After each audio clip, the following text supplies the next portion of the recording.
So with Fiji versus South Africa's final only moments away, I decided why not deep dive into the stats, look at the form of these two sides to see exactly who could be going on to get themselves the gold medal at the Commonwealth Games. Welcome back, ladies and gentlemen, to the Kiwi Lads channel. In this video, like I mentioned, we are going to be previewing the match between Fiji and South Africa that has taken place as the gold medal final of the Commonwealth Games. But if you do enjoy this video, be sure to leave a like and subscribe to the channel. Now let's get straight into it. So this game, it will be an 8:04 AM kickoff here in New Zealand. It's going to be absolutely awesome to see these two sides go head to head. And we're looking at the stats for these two sides. There are actually quite a few surprising numbers sneaking in there, but we will get to that in a very short moment. First of all though, we will look at previous results for Fiji. They started off very strong in Pool C, winning that game up against Zambia 52-0. So the dream start to the Commonwealth Games for the Flying Fijians. Their next game was up against Canada, and it was a lot closer than that game with Zambia. It was 19 points to Fiji, 12 points to Canada.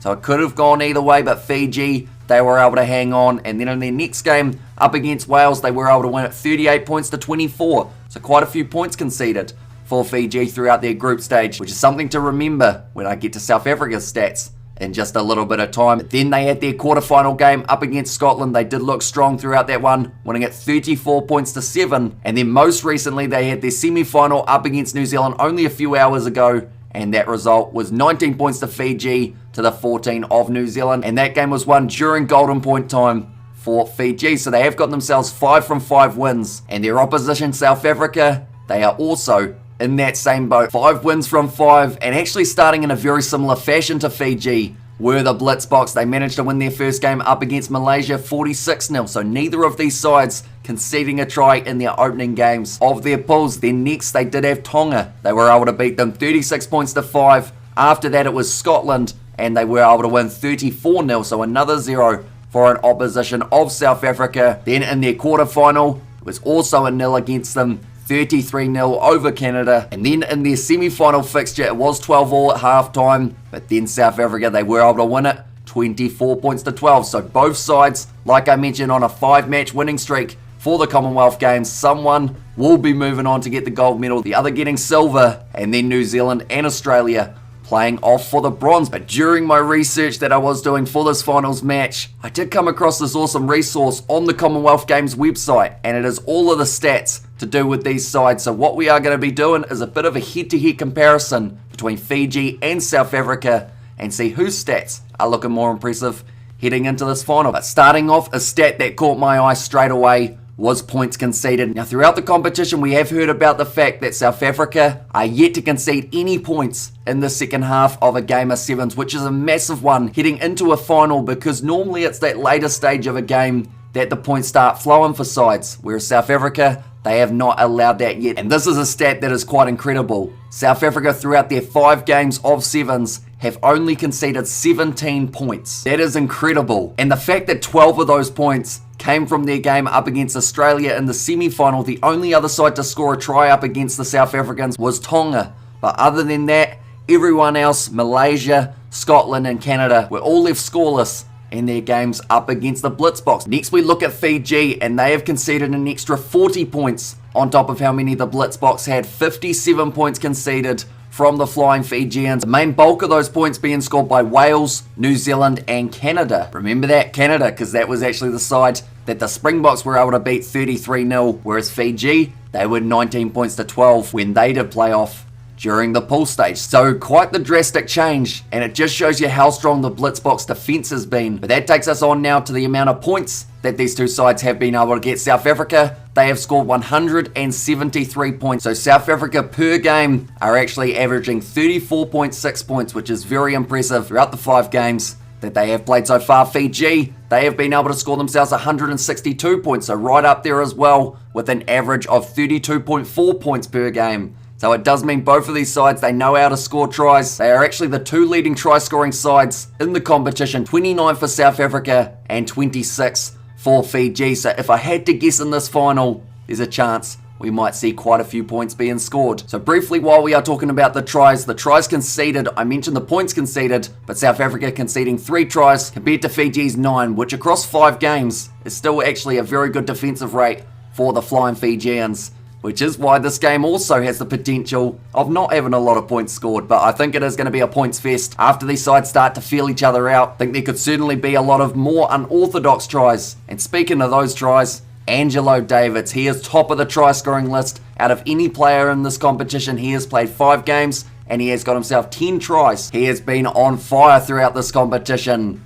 But then looking through the other team members of the Blitzboks, the next highest amount of tries scored is 3. And yes, quite a few players have got the 3. But that will be something to look at for the Blitzboks. If Fiji can shut down Angelo Davids, perhaps they do save themselves a couple tries in the process, as that man has already got 2 hat-tricks and he would love to make it a hat-trick of hat-tricks in the men's final. But looking through at Fiji, their highest try scorer, he is on 6. And that is Sevu Mothinathangi. So he has been doing very nicely for the Fijians, using his size and strength to be able to push his way over the try line. Now Fiji are in the same boat as South Africa, with everyone else being on 3 or less. So it's quite interesting the fact that both sides have scored so many tries. It's been one individual who gets the majority of them, and then the rest of the side are averaging 2 to 3 tries for each respective member of the team. So I think this game could be the case of, will it be Angelo Davids who is able to get going in this contest, or will it be Mothinathangi who is able to get going for the Fijians? It is quite an intriguing battle. I wonder how many times those two will go head to head, but it's going to be awesome when it does take place. Now looking at some kicking stats, I did mention that South Africa have scored the most tries. So South Africa, they've been able to score those 29 tries, and of those 29 conversion attempts, South Africa have got 14 over. So that is kicking at a 48% rate, which is actually relatively low in terms of overall in the competition. But when you're scoring that many tries, some of them are right out on the touchline, and it does make it very challenging for the Blitzboks kicker to be able to get those ones over. Whereas we look at Fiji now, and of their 25 conversion attempts, they have actually got 16, so they are kicking at a 64% rate. So those extra points that Fiji may be able to put on the board with those conversions could actually be that little tiny advantage in favour of Fiji. But now we look through at the squads. I know that there are a couple injuries lurking for both of these sides. In the last game, we did see Fiji, Amanasi Tuimamba, he did get injured, and it did seem like it was somewhere in the midriff that he was injured, and it did actually come from the last ditch tackle of Naroni McGarvey Black. He jumped on Tuimamba's back and dragged him down, and in the process that is actually where that injury occurred. So I'm not too sure whether or not he will be available for this game. But another player who did have a slight injury yesterday was Jerry Tawai, so he is another doubt for whether or not he will be playing in this contest. Whereas for South Africa, we do know that Savue Soyas Wapi is going to be out. Unfortunately took a head knock on day 2 and was very slow getting up, so I believe he is concussed, which does mean he is going to be missing this final. And as the captain, he will be pretty disappointed having to miss this one. But instead, Zane Davids does get the opportunity to captain the Blitzboks. Then another injury, which we thought was going to be there for the Blitzboks, was actually Mlovu, because he took a massive knock on day 1. He had to be carted off the field on a stretcher, yet he was back on day 2, and now he's playing in day 3, so I think he is going to be fine. But I wouldn't think they'll give him a huge amount of minutes if they have still got the availability of Angelo Davids. Also Makata we haven't seen too much of throughout these 7s, so I think they have got enough cover that Mlovu will only need a little bit of time at the end, maybe for some fresh legs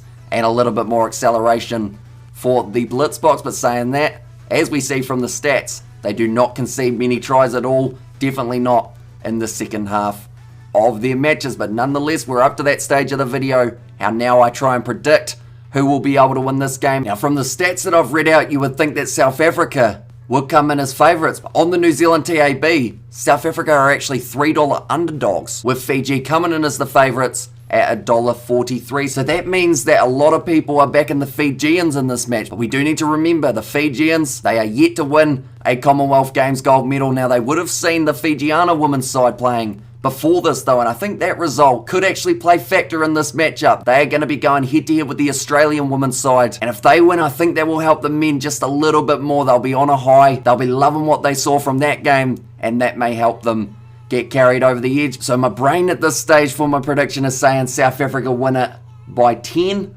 but my heart's kind of saying that Fiji win it by 5. So it's the case of, do I go with my head or my heart? But no matter what, I think this is going to be a good game. I can't actually pick who's going to win it. It's going to be epic. 8:04 AM New Zealand time, like I mentioned. We will be live on the channel. Do let me know your predictions in the comments down below. But thank you all very much for tuning in. If you did enjoy this video, be sure to leave a like and subscribe to the channel. And I will see you all for the final.